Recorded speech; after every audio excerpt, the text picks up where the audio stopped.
திவ்யா.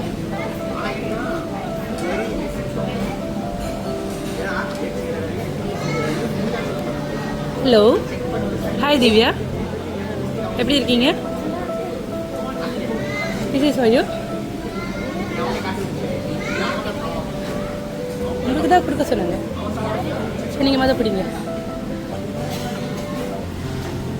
எடுத்துக்கோங்க.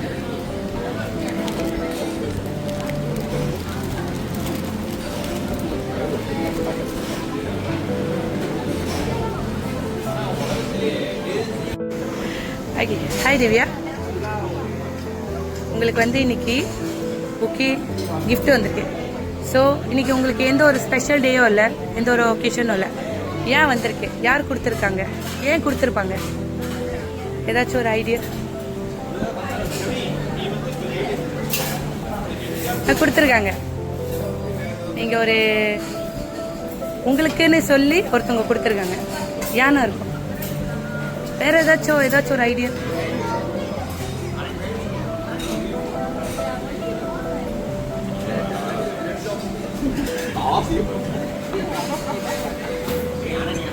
சரி, அவங்கள இருந்தா அவங்க ஏன் உங்களுக்கு கொடுத்துருக்கணும்? No idea, no idea. ஏதாச்சும் ஒரு புது சாதனை ஏதாச்சும் பண்ணீங்களா? ஆமா, இன்னைக்கு மோட்டர் நோட்டீஸ் இருக்கு. ஏதாச்சும் ஒரு புது சாதனை?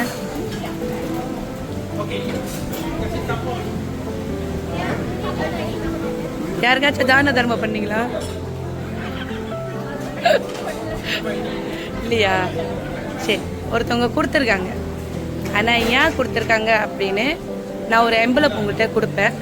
ஸோ அந்த லெட்டர் நீங்கள் வந்து படித்து பார்க்கணும். ஓகேவா? அது படித்த பிற்பாடு ஏன் கொடுத்துருக்காங்க அப்படின்னு நீங்கள் சொல்லிடணும். ஓகேவா?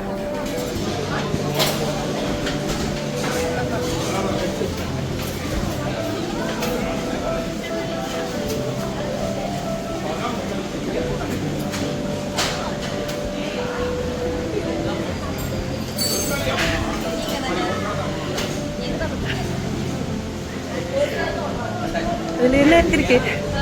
அதில் என்ன எழுதிருக்கு?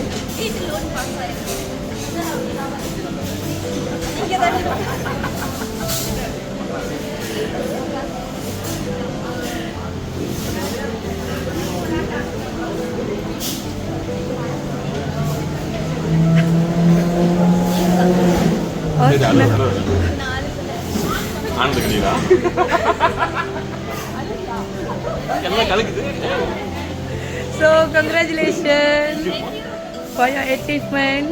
உங்களுக்கு வந்து உங்களோட வீடு லோன் பாஸ் ஆயிடுச்சு. ஸோ இதுக்காக வந்து உங்களுக்கு வந்து இந்த கிஃப்ட் கிடைச்சிருக்கு. அது யார் கொடுத்துருக்காங்க? யார் கொடுத்துருக்காங்க? எந்த வீடு?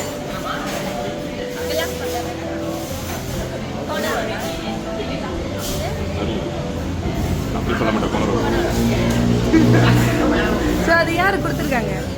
ஆமாவா? அவர் தான். வேற யாராச்சும் கெஸ்? வேற யாராச்சும்? இங்கே நிறைய பேர் இருக்காங்க.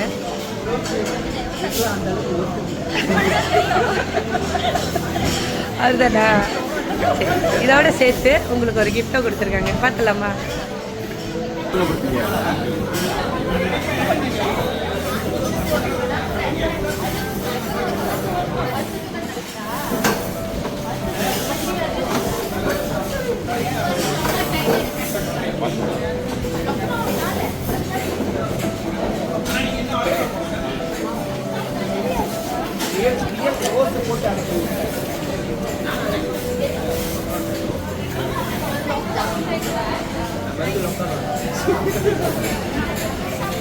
யார் கொடுத்துருக்காங்க?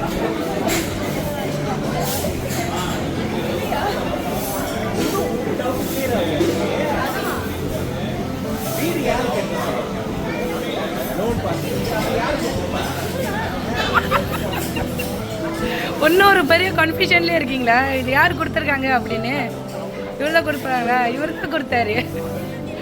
உங்கள் அன்புள்ள ஹஸ்பண்ட் தான். அன்பான மனைவிக்கு பெரிய அச்சீவ்மெண்ட்க்கு கங்க்ராச்சுலேஷன்.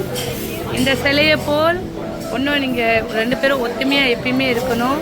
உங்கள் வாழ்க்கையில் மேலும் நீங்கள் வந்து வெற்றி அடைஞ்சிக்கிட்டே போகணும், சக்ஸஸ்ஃபுல்லாக எல்லா விஷயத்துலேயும் ஆகணும்னு சொல்லி அன்புள்ள கணவர் உங்களுக்கு ஆசையாக கொடுத்துருக்காங்க. ஓகே.